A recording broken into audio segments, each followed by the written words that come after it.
Hi everyone, this is Cindy, the Crazy Old Sock Lady, back for the next installment. I wanted to give a shout out to our silver sponsor for this week's video. It's Paige Carson. Thank you so much. You are now entered in our drawing, which will be drawn in the 1st of July. We don't know what that giveaway is going to be yet, and that kind of gets calculated based on the number of sponsorship and the quality thereof. That sounds silly, but I have a dollar figure in mind, and I'm going to do that.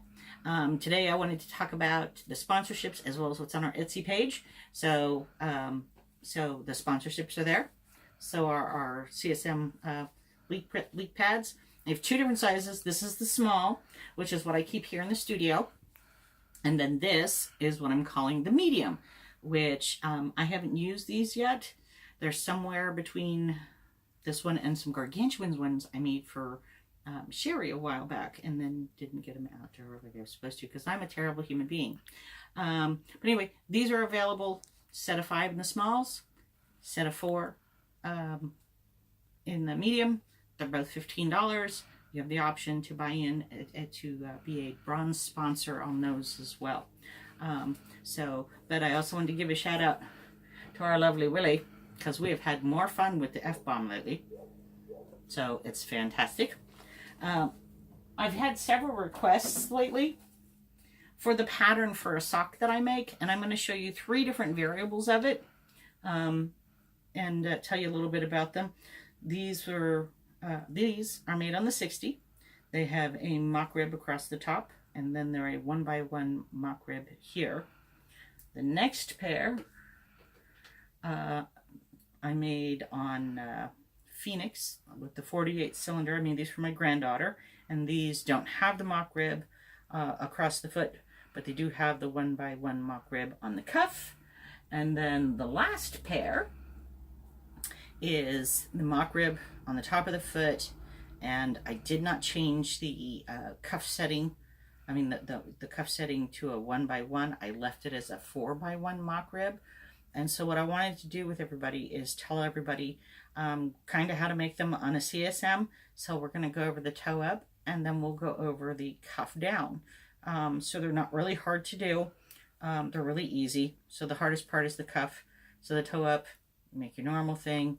If you want it with the mock rib, like this is here. See if you can see that well.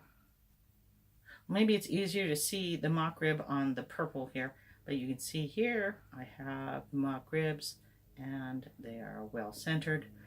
So for a toe up, you do your toe, you hang it, you do your 4x1 mock rib, and I do that for me from 3 o'clock to 9 o'clock on the back side. I do my heel, which is a deep heel, which you must have for these low show, no show heat socks.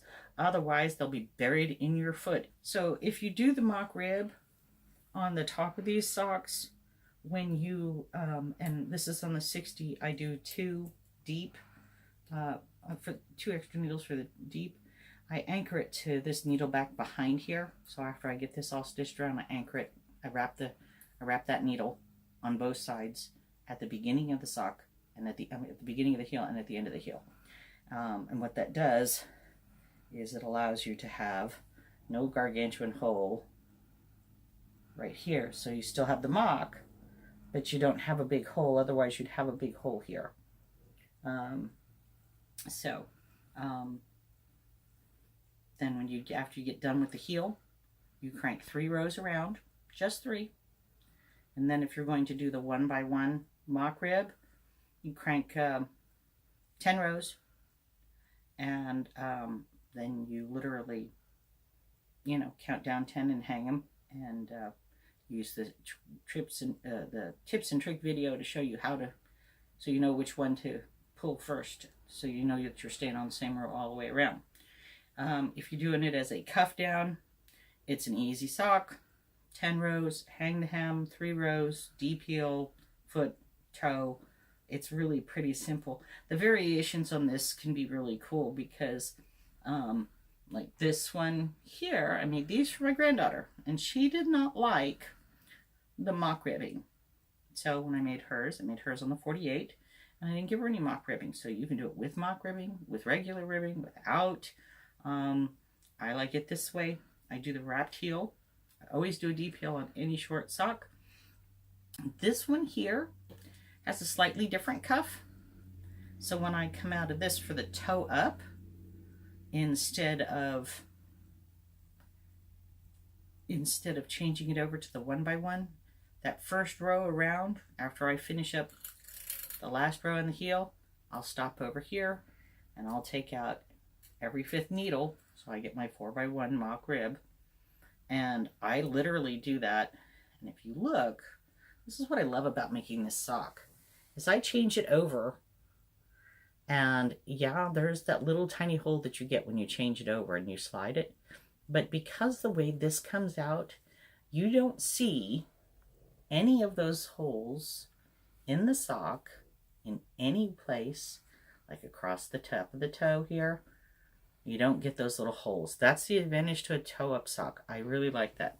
Of course, if you do a toe-up, then you have to crochet bind off the hung hem. And when I do this type of hem with the 4x1 mock rib on this sock, I go ahead, I have a tendency to do that a little bit more snugly because this makes a wider opening. It doesn't have a tendency to slip into the shoe, but I don't want to give it any reason to do so. But this just makes for a little wider opening. These are both my personal socks, and you can see that it adds just a little tiny bit of width here. And I have little fat feet, so it works for me, because with the mock rib on me, because I do have fat ankles like the rest of me, it stretches out and it looks like a 1x1 mock rib. And by the end of the day, sometimes they're a little stretchy. These don't do that as readily because I have a little bit more room in them. But they're a super comfortable sock. I've gotten asked lots of times how to make these, you know, so you can just play with it, have some fun with it. Of course, I always, maybe I'll show you on this one on the inside. You guys have seen me do this enough. Oh, this one happens to have the tiniest little bits of leftovers. But that's where that stitch is backed in.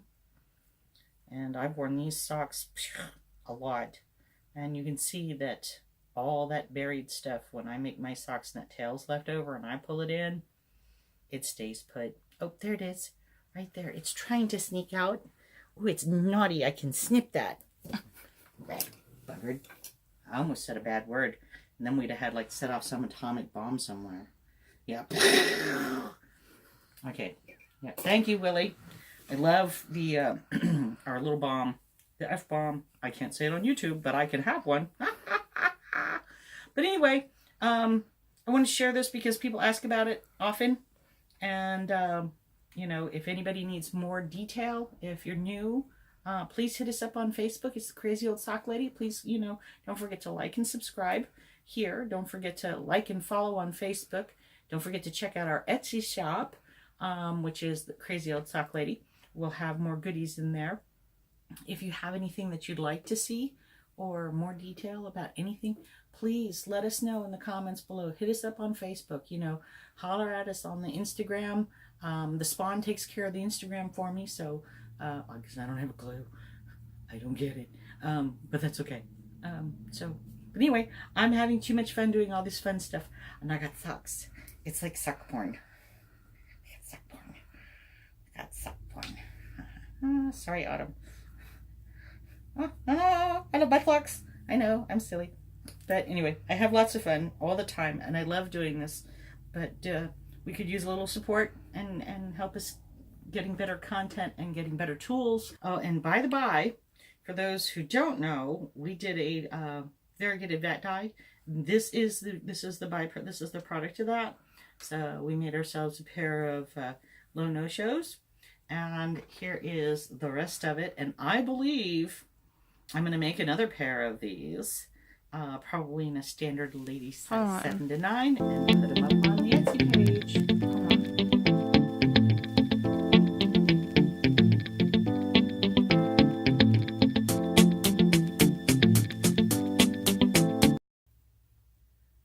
Right. Am I too long?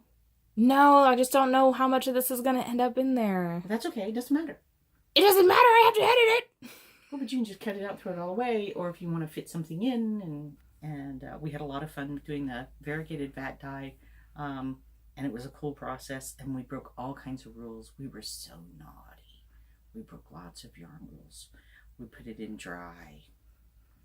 We didn't let it dry in between. We didn't wash it in between colors. We just put one color on top of the other color, and it was dry, it was wet, and then it just came out beautifully. So I'm really excited about it.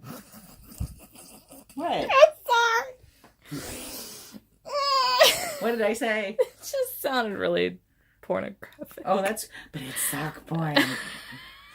Sock porn.